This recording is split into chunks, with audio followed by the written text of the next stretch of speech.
Hello everyone. Today we're going to talk about how the PoE system supplies power to our IP devices. Well, first let's talk about PoE. PoE is the technology that helps us transmit power and data to our IP devices connected to them. This will save us a lot of time from looking for power outlets near our IP devices. No more trouble in worrying if our power cable is long enough or if there's an outlet near it. Also, because we don't need to mess with the power outlet, it's really safe. The voltage is way below the safe voltage for human contact. Well, I don't recommend you guys messing around with the power. And also, it's really easy to connect. All you have to do is connect the Ethernet cable to the right port and everything will run on its own. We don't need to configure anything, really easy to operate.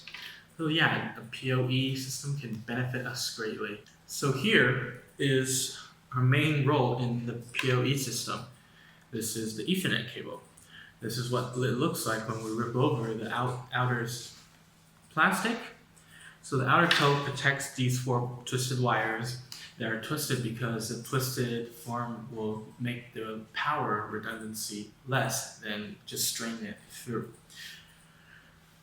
So this is how the power and the data goes through. These are pure copper wires, and copper, it has the feature of conducting electricity. So the power is electric, and then the data is electric signals. So these can all travel through the copper wire and go to our IP devices. We can see there are four twisted pairs. So these are four twisted pairs. It relies on what specification our PoE devices. Like a PoE or PoE Plus mostly uses only two pair to transmit the power and data. But when it goes to PoE Plus, some of the power supply equipment provides high power.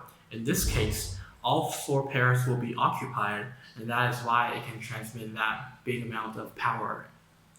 And also when it goes to four pairs, since we can transmit a lot of power, the same reason we can also withhold a lot of data. So when the four pairs are occupied, our power transmission can go up to 90 watts and our bandwidth can go to 1,000 megabits per second, which is really common these days, but it's still really fast speed. Now let's talk about some PoE devices. So the most commonly seen is a PoE switch. You can see right here, the power is built in, so we can just connect this to our alternate current outlet, and then it will receive power. And then we have two ports right here, which is the uplink port. This connects with our main network and provides data. Then these four ports right here will provide the power and data, the PoE, through the Ethernet cable. We connect to it, and once we have connected it to another IP device, the IP device will be powered up. So everything is really easy, just connect and the whole system will run by itself. This is a really common scene. It has power features and also data exchanging features. So this is a really common scene. And right now, next to our switch, we have this guy right here. This is our PoE-Injektor. This one I have is a 95 watts high power PoE-Injektor. This one can inject up to 95 watts of power, and also it has a little indicator right here that can monitor the output. And also this is for when we are trying to connect to post machines or electric kiosks, guiding kiosks. A lot of things with more applications to the device will require more power. So this would be a very good choice to power up the device through Ethernet cable. The operating is really easy. We just connect our Ethernet cable from our main network to the Ethernet port, which provides the data for this injector. And then the injector has a power supply right here built in, so connect to the alternating current, and then it will provide the power. And then through this port where it says Ethernet plus DC, this will provide the power over Ethernet, and then it will transmit to the IP device connected to it. Really easy as well.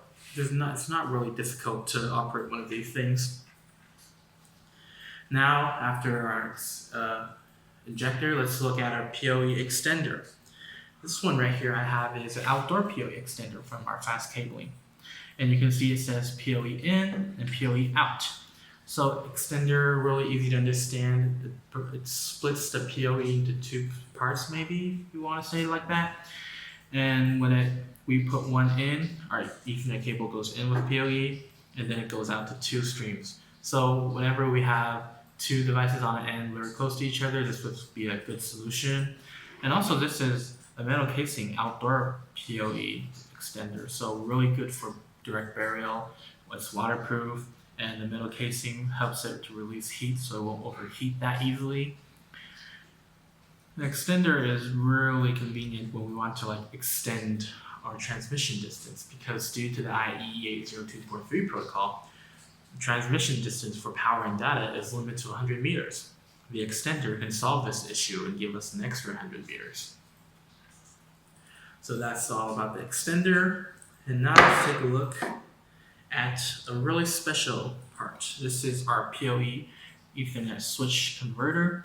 It's also called a PoE Fiber Media Converter.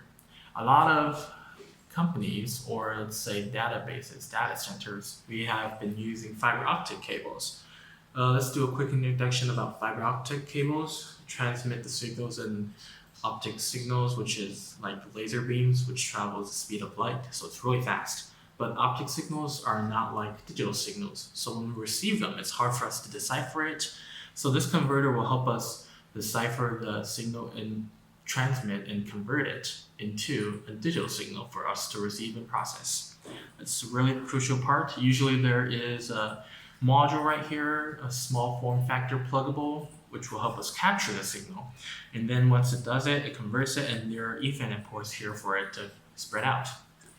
And it works on a power source as well. So that's pretty much some of our PoE devices right here. And a fun fact is, the data says for regular PoE standards, we have like 12 watts. This is enough to power, let's say, a phone or a wireless access point. And when it goes up to PoE Plus, we'll remain about 24, 26 watts at the end. And when it goes to PoE Plus, there will be like 51 or 72 watts. Alright, that's pretty much it for this video. If you guys have any more questions, you can leave them in the section below. Thank you guys for watching. I'll see you guys next time. Goodbye.